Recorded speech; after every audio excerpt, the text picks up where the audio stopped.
Hello viewers, and welcome to Exploring Cinema with Brian Meadows. I, of course, am Brian. With me today is my lovely girlfriend and editor slash assistant director, Mallory. I am so many roles in this man's life that I can barely keep track. Yes, thank you.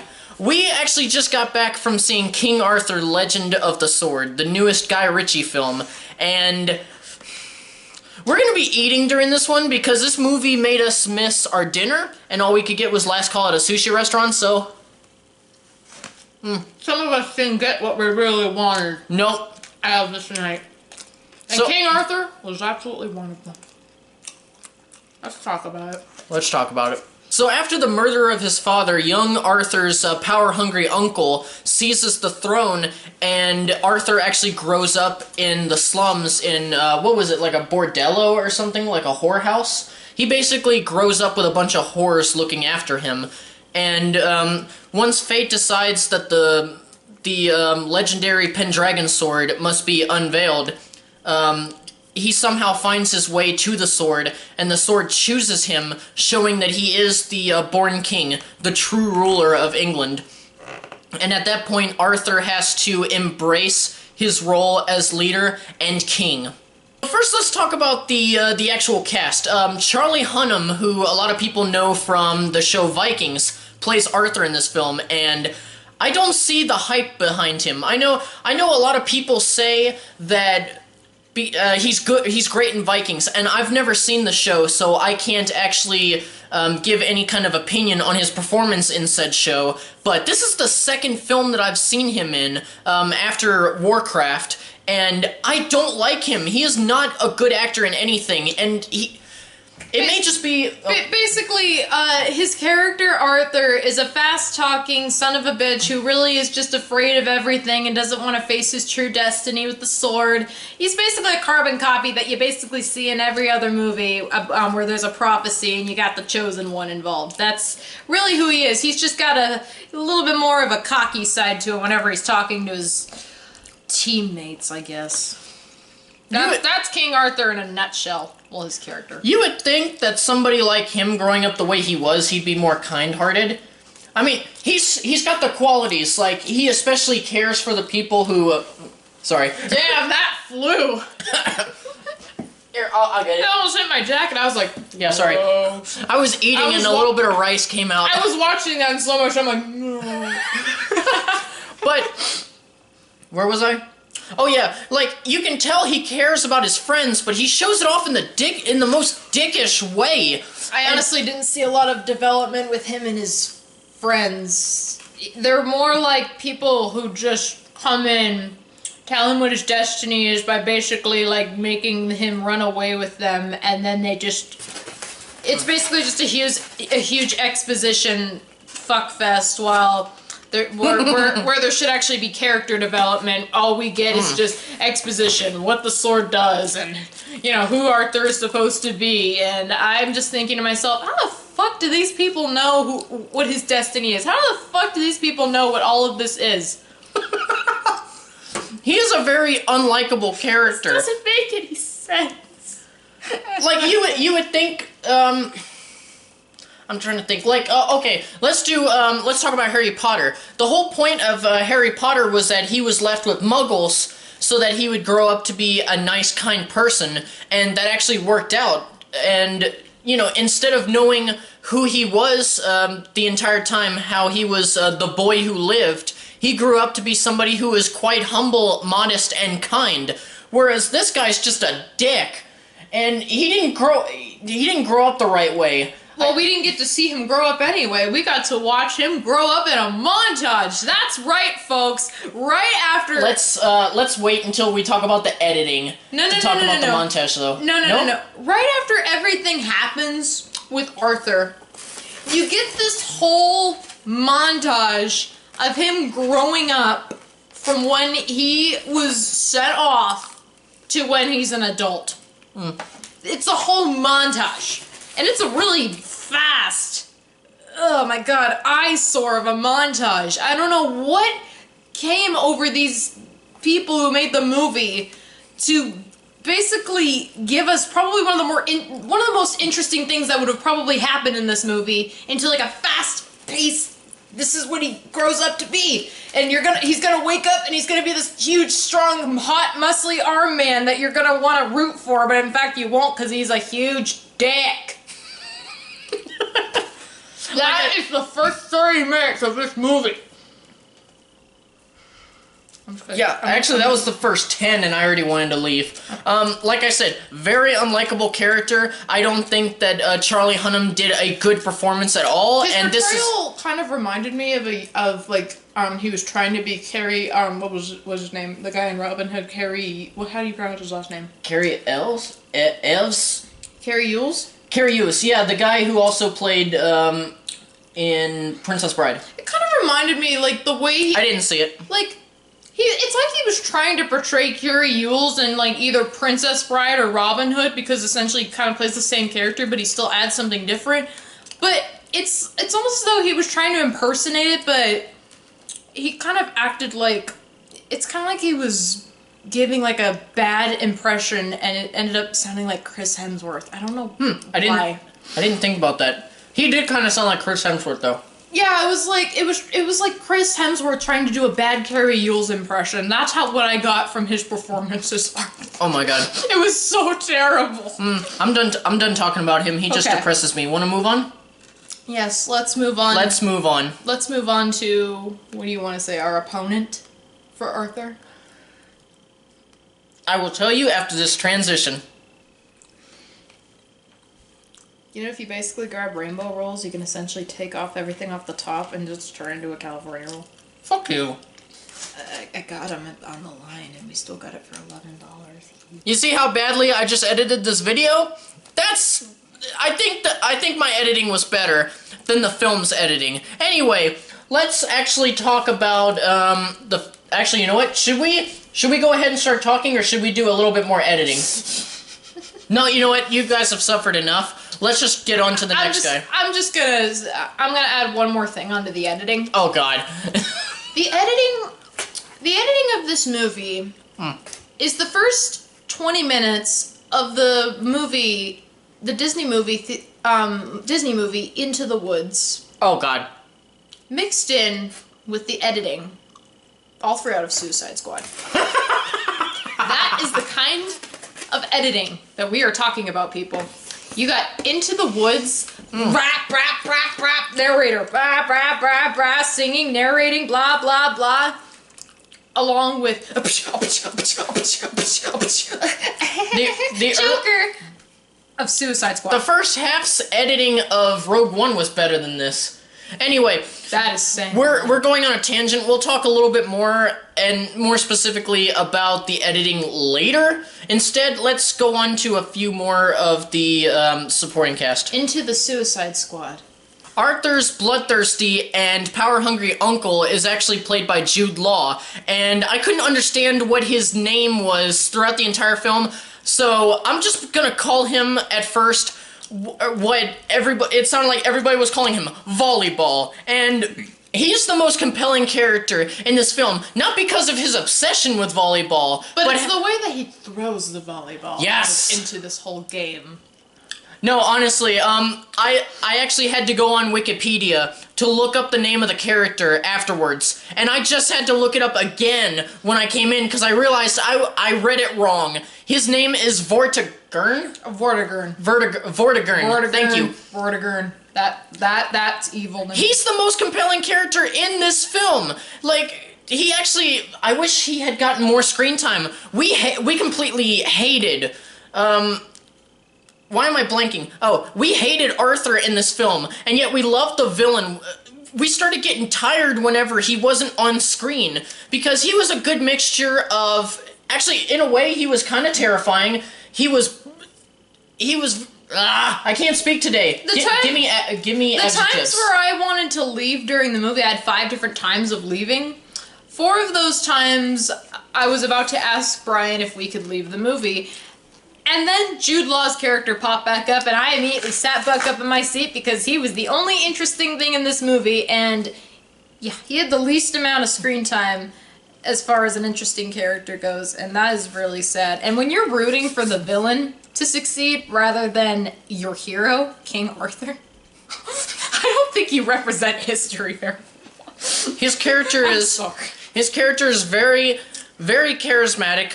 Very fun. He's actually very funny and clever. And this one's actually a bit of a spoiler. There's except I won't go into too much detail. There's a part where he actually cuts somebody's ear off, holds it to his mouth, and says, "Now you listen to me very carefully." Nobody else in the audience noticed it. I was the only one who was laughing. Actually, I think you did too. I did too. Yeah, we were the only ones who were laughing because actually, as demented as that was and crazy, that was funny. I loved it.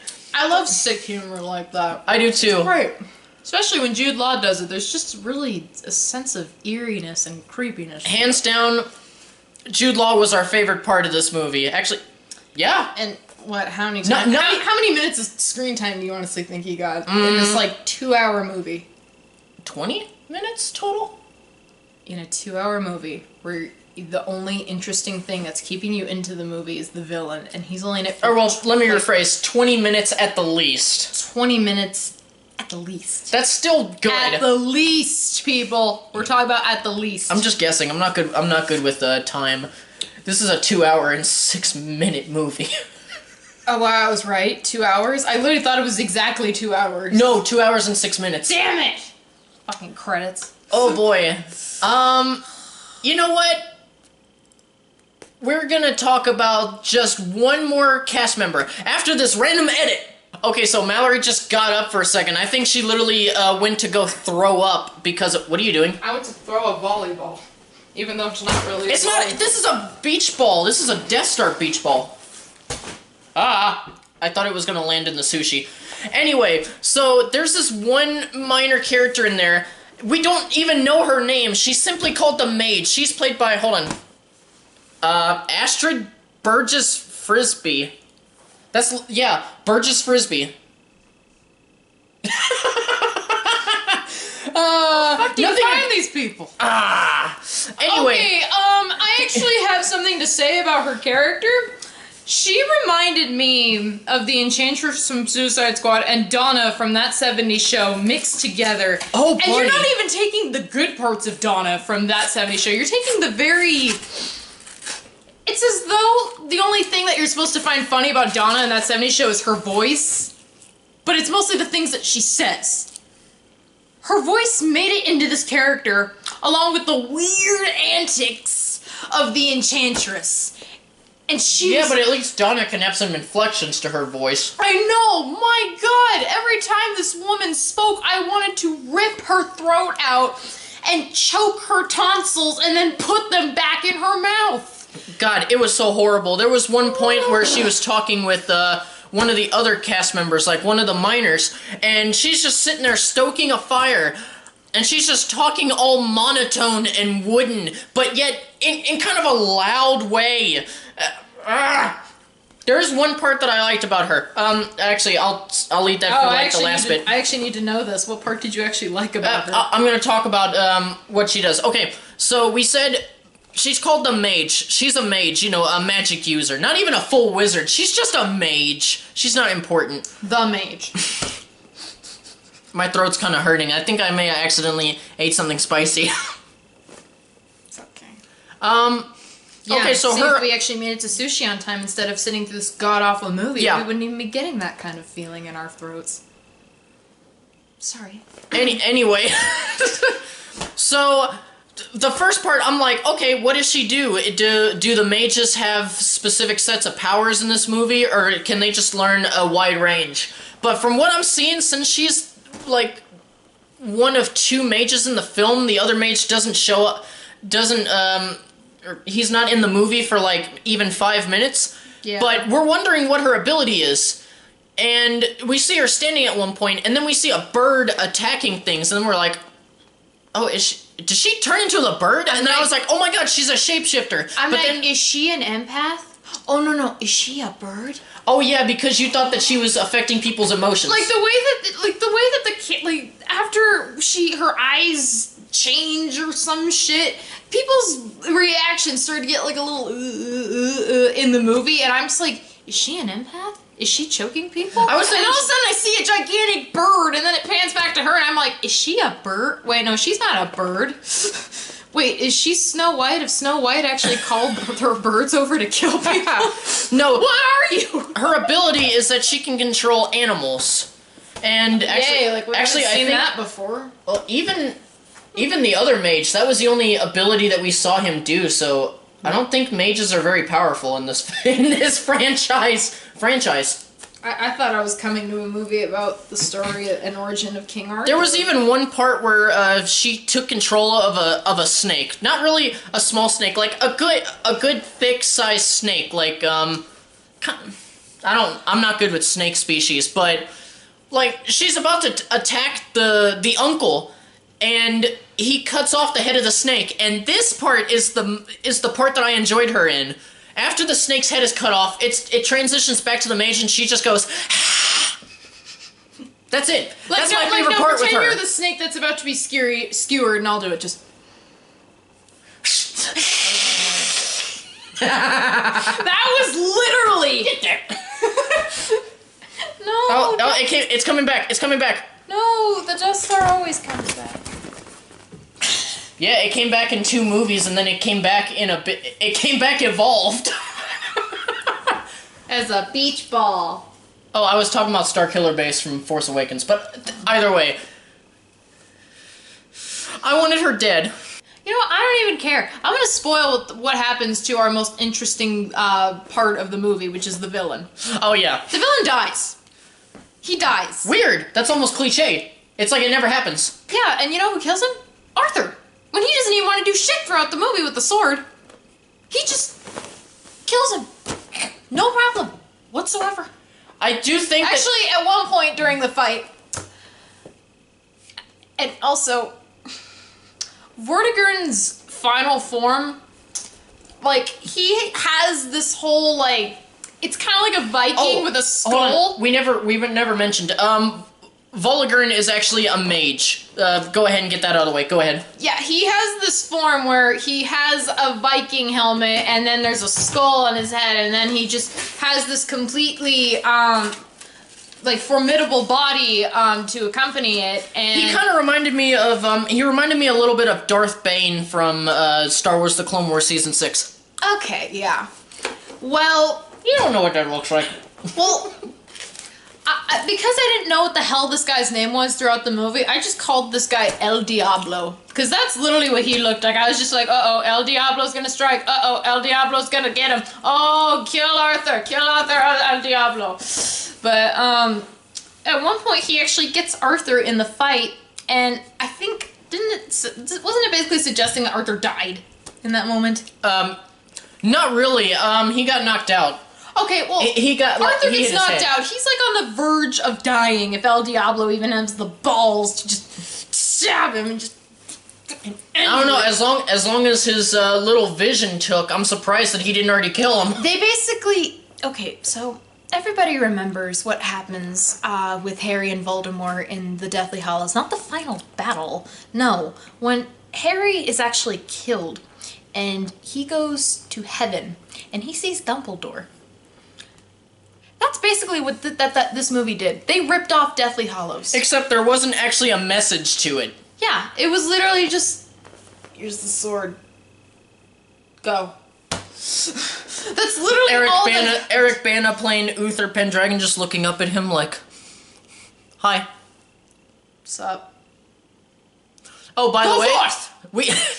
I didn't want to talk about him. Eric Bana plays Arthur's father. Oh. He sucks. He always sucks. I hate Eric Bana. I'm not going to talk about him anymore. I don't want to talk about him. You can talk about him. I'm not going to talk about him. Why am I saying that a lot? Why am I saying the word talk? He's got no facial expression. He's got nothing on his face that, like, he doesn't even look like a king. The whole time I was thinking, I just see an average guy in some medieval costume. I don't see you see Eric king. Bana. I don't see a king right there. I don't see a guy who's willing to be noble enough to stand up for his family and be able to kill El Diablo. I did not see that whatsoever. I'll say this. With Eric Bana, he's either highly fucking overreacting to everything, just over the top acting, or he's just like subdued acting, and that sort of subdued acting that makes no sense whatsoever and has no place anywhere. I'm sorry, but Eric Bana, you are no Casey Affleck. You should just shut the fuck up and just stop. Or Chris Pine. You are no Chris Pine. You are no Casey Affleck. So stop acting like you are and actually do something in your goddamn movie. Damn, she called you out, bitch. Yeah, I did. Ah. Yeah, because you wasted 2 hours of my life that I'm never getting back. And you made me wait on sushi and get what was on the conveyor belt at the last 10 minutes. Okay, now onto the actual overall supporting cast. Okay. So there is a good wide range of supporting cast. There are a couple of people that you recognize, but you don't know their names, and or their actor names, and they do say their names maybe once or twice, especially for a couple of them. You realize that a few of them are actually future Knights of the Round Table, but their names are said so little that I had no idea which one was which. I didn't know which one was Percival. I didn't know which one was Bedivere. I didn't know which one was George. I didn't know which one was Tristan. And honestly, everybody's acting was like either anywhere from average to very mediocre, especially around the supporting cast. But I don't feel like that's really much of their fault because they weren't really given a good amount of screen time to develop as characters, so you really just got to see the shoddy parts of them trying to develop their characters. So it might have seemed like they gave bad performances, but in actuality, they were just doing what they were given. That was it. That's all I'm gonna say. You can finish up with that. The only thing I've got left is... Oh god, I'm gonna talk about the snake ladies. Okay, so, Volagern actually, Vortigern. I don't care anymore. Okay, you know what? No, his name is Volleyball. We're just gonna call him Volleyball from this point on. Thank you. Volleyball actually, to fuel his power-hungry, self, there's something in the castle that if he kills people that he loves, they can actually, they're basically like witches, but they're kind of like, octopus / serpent creatures with human upper torsos, and they're all women. It's like a baby Cthulhu if a fat woman controlled it. Or Cthulhu was the fat woman. Yeah, but that's an insult to Cthulhu. Yeah, but the fat woman was fat. Let's just say that Cthulhu had a baby, and it was a very fat baby. And it grew into a woman, a human woman, who became so obese, and she just ended up living in the water because Cthulhu didn't want anything to do with that ugly piece of shit. But yeah, every time they came on screen, I was just like, can you please get the fuck off? And like, the first time you see it, it's nothing but a bunch of, like, not even tentacles. They weren't really even tentacles. It was more like snake tails just wrapping around each other. And then I had to really look for it, but then I saw the face of a really large woman, and then two other heads of, like, skinnier, more beautiful women. And that was just because, I think, they never really explained what they were, but I think that they were people that he had sacrificed before, brought back to life as, like, servants of this big fat servant lady. I liked the reveal that there was more than just that fat woman there. I actually kind of liked the reveal of both of them, but then it just turned into complete shit once they started talking. So. Oh god, I hated how they talked. I hated kind of like that cool, like, I'm gonna reference Suicide Squad again, like, it's kind of like that cool hand thing that happens, like, when Enchantress takes over. It was kind of, awesome. It kind of felt like that when they were revealed, and then they started talking, kind of like how Enchantress just started dancing or whatever, and it just ruined it. Oh god. I feel like this movie is just Suicide Squad set in medieval times. You know what made it worse for me, though? Feel like it is. Like, she's not, like, sitting there and looking all powerful. She's doing, like, the Titanic, draw me like one of your French girls pose. And then she's just talking like this, and, like... And then she looked like Mama June before she lost weight, except, you know, and she dyed her hair black. She dyed her hair black, except her chin wasn't as noticeable. Yeah, you keep like that, chin, and then... The chin became part of the face. And then the two attractive females who were I kicked the camera. The two attractive females that were trying to tell him the point of this place and the point of his destiny. That was literally... Don't touch me. Yeah, I won't. Not anymore. Okay, I'm done talking about the supporting cast. I just want to get on to somewhat brighter things. Which was? The story. Okay, so the actual story of King Arthur in this was actually pretty compelling. It was very unique, and it did actually change the mythos a bit. It's just that the execution was taken off by how the film was edited, some of the cinematography, and just how the script was written. Like, excuse me. Like, for one, she talked about the montage in the start where it showed him jump about maybe 20 years or so, I'm gonna guess. And then, okay, one thing that this film did was it would take a lot of scenes. Okay, I'm gonna go ahead and say this is gonna be a spoiler-filled review. I don't even care anymore. I don't care if you guys want to see it or not. I just gotta talk about this because it fucking pisses me off. Okay, so in the start of the film, when Uther Pendragon, his wife, and little baby, or not really baby, like 5 years old Arthur, I don't know why he forgot who he was if he was 5 years old, but that's beside the point. They're trying to escape on a boat. El Diablo shows up, and then they don't really show him kill her, but it's shown later in the film, he actually throws a spear at her, and she's just standing there, and then you see her fall back, and then behind it, all you see is the water that's behind her, and then all of a sudden, BAM! Title screen. And I'm just thinking, and he's probably just thinking the same thing with me. What? No, literally, when that happened, I actually wanted to scream at the top of my lungs in the theater. What? What the fuck? The opening credits looked cool. But, yeah, the font, the color looked cool. The font and the color looked fantastic. God, I hated that. But it didn't fit for this movie. And also, the way that the credits were set on the cinematography, it felt like the opening to a spin-off of Game of Thrones. And it also kind of replicated shots from the opening of House MD. I am not even joking. If you put, like, soap opera or drama or even sitcom music over it, that would basically just be whatever. That would just be the opening credits. You'd feel like you're just watching a sitcom, and all of a sudden shit starts to happen. It's like, well, this isn't. There's no laugh track for this. I can see why. And for me, I've never seen Game of Thrones. I have very limited knowledge of House. Sadly, I'm sorry. Still, that's okay. There were a few scenes, especially in the opening credits. You got announced at the opening for House, though. Yeah, fair enough. But it just opens, and while the credits are going, there's certain locales. I was like, I feel like this is in the Lord of the Rings universe, but it looks so plastic and fake that it was probably in the Hobbit movies. Oh, that's so true. Yeah.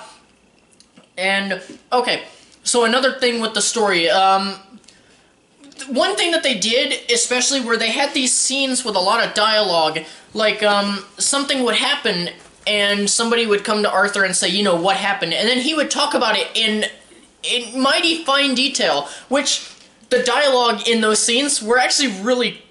Oh, excuse me, I ate too fast. They were actually really good. I actually felt connected with the characters and what was going on in the story. The problem is that I felt that those scenes... justified why the film was shot the way it was, because they would be talking about stuff that happened maybe a day or two ago in complete detail, and I'm just sitting there like, why don't they just show us everything in chronological order and just let it work with the story? I don't understand. Because the editor is an egomaniac looking for attention. And he really wants to make that known through his editing, because the only way that you'll pay attention to him is if he just jumps back and forth and shows us that he can do all this crazy crap. Yeah. And you have to literally... He literally wants to focus on every single detail of every single square foot of this city. Every single fucking Earth coordinate of this fucking world. It is so sad. You okay? Do you need a break? Yes, I'm actually gonna get some water. Can you bring me one too, please and thank you? I love you. I love you. But, and that was one, speaking of that style of storytelling, they did it a lot throughout the film. Like, Arthur would touch the sword, which is tied to the blood of his family, and, oh, thank you. We're gonna need this. Yeah, we will. We're almost done, but... No, we're not. No, we're not. he would touch the sword, and he'd have memories of that traumatic point in his childhood that he did not remember for so many years, where his mother was killed.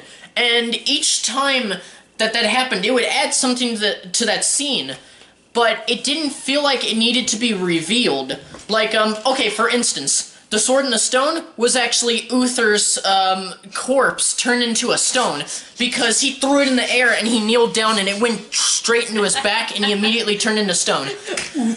But the way that it was set up, it felt like it was supposed to be a big reveal, but it didn't do anything for the story. You could have just put it in the first part before the title screen hit, and it would have actually worked out. And there's a few scenes like that. It's like the arrow hitting his wife. Yeah.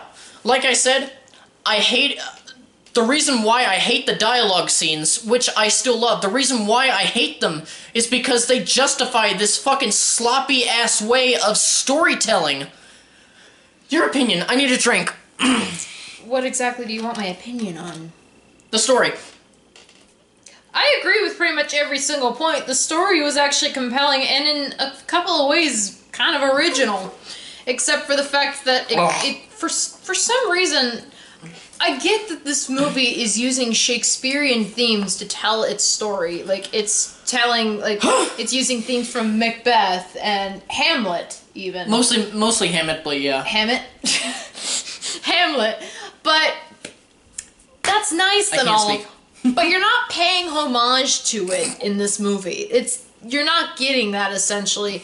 Essentially, you're getting a lot of the same cliches that are used in other movies. If anything, you're not paying homage to Shakespearean literature. You're paying homage to The Lion King with the uncle really wants the throne trope, and he will just do anything it takes, even if it means he becomes El Diablo to get the fucking throne.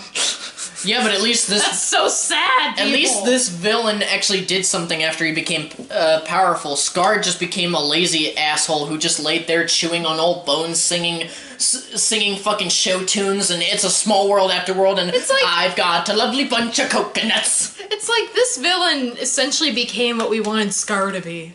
Yeah. It's sad, isn't it? You had to see that in this movie, as opposed to The Lion King.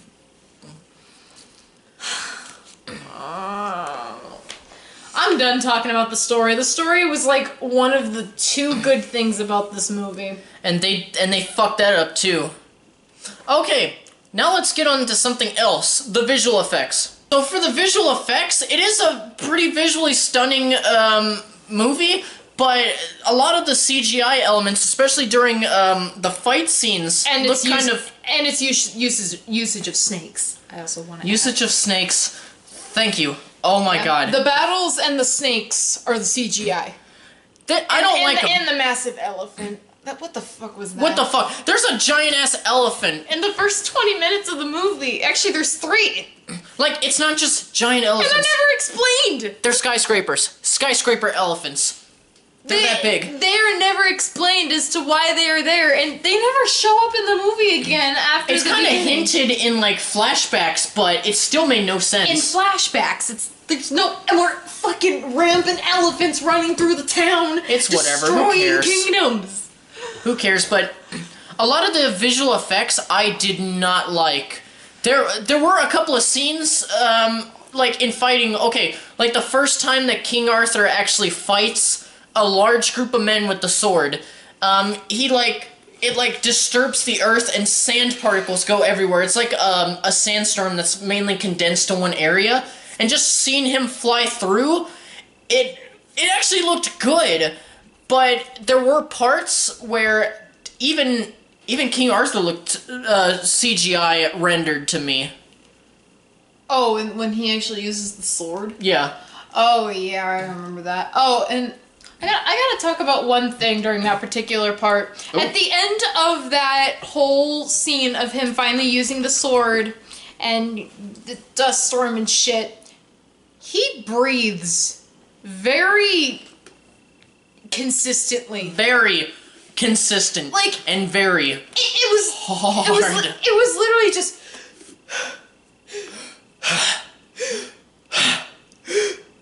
I think we almost got the cadence down, actually. I think he may have been like a millisecond quicker. That's it.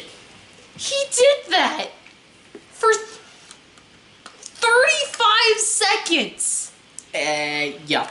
I would say 35. Consistently, after using how much of his strength and willpower to use the sword and they to attack everyone. They even had used a kind of punchline at the end that was supposed to be funny. It may have even been funny if they had done it earlier. Maybe. Or it was delivered right. Or delivered right. Well, now that's honestly Charlie Hunnam's fault, I think. Yeah, that's sad. Charlie Hunnam was actually given a lot of clever lines as his character, too. Yeah. So, anyway, he breathes so consistently. It's like the director literally told him to just say, it's like the director was teaching him how to breathe because he forgot how to breathe for like 35 seconds. It's like, alright Charlie, what I want you to do for this scene, you just use the sword, and you've just discovered your destiny and what it holds for the future of your friends and your family and the whole world. Breathe in and out. Oh, do you want me to add any sort of inflection to it? Like I've just been in like some horrific... No, I just want you to breathe as though you're just learning how to breathe. Oh, there's also another part I want to talk about. Perfect.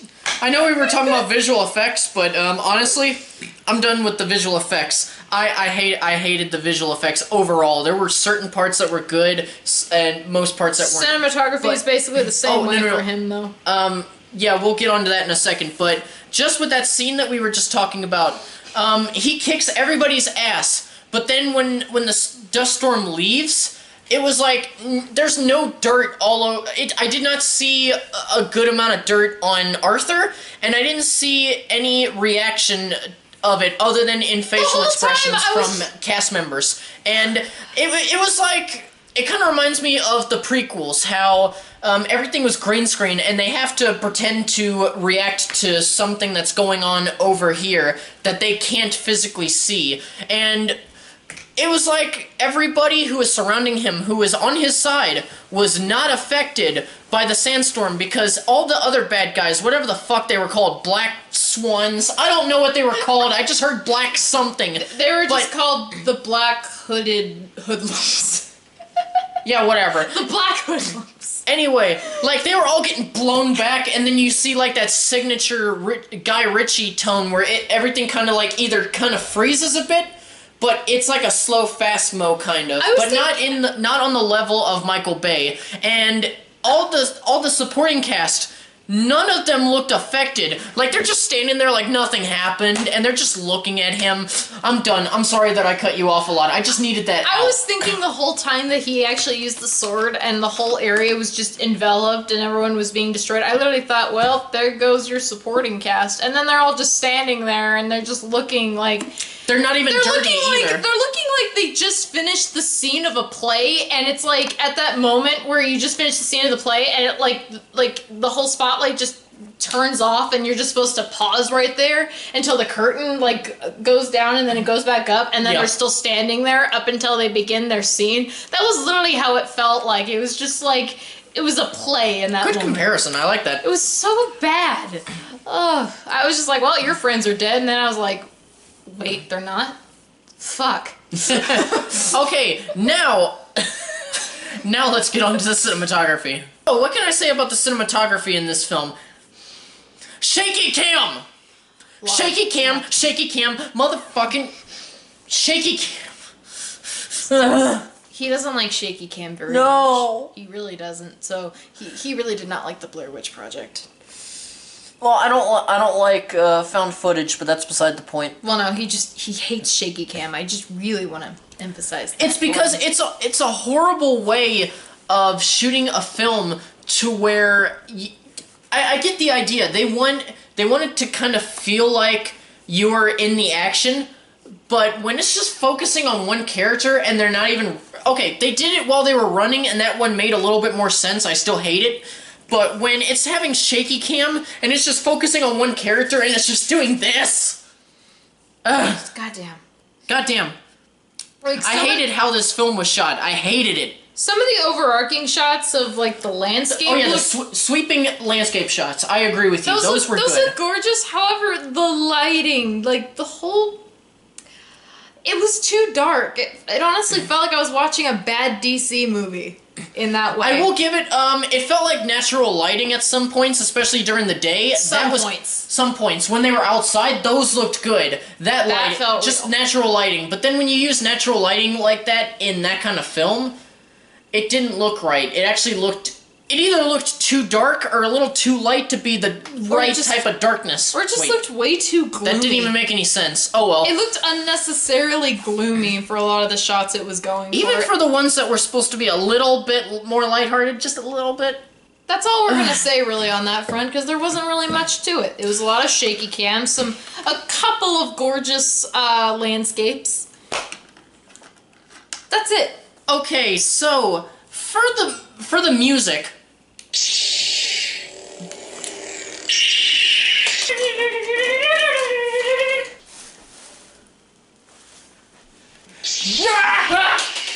Are you excited for Wonder Woman? Oh, I am actually. I think it's gonna be the first DCE film to actually get.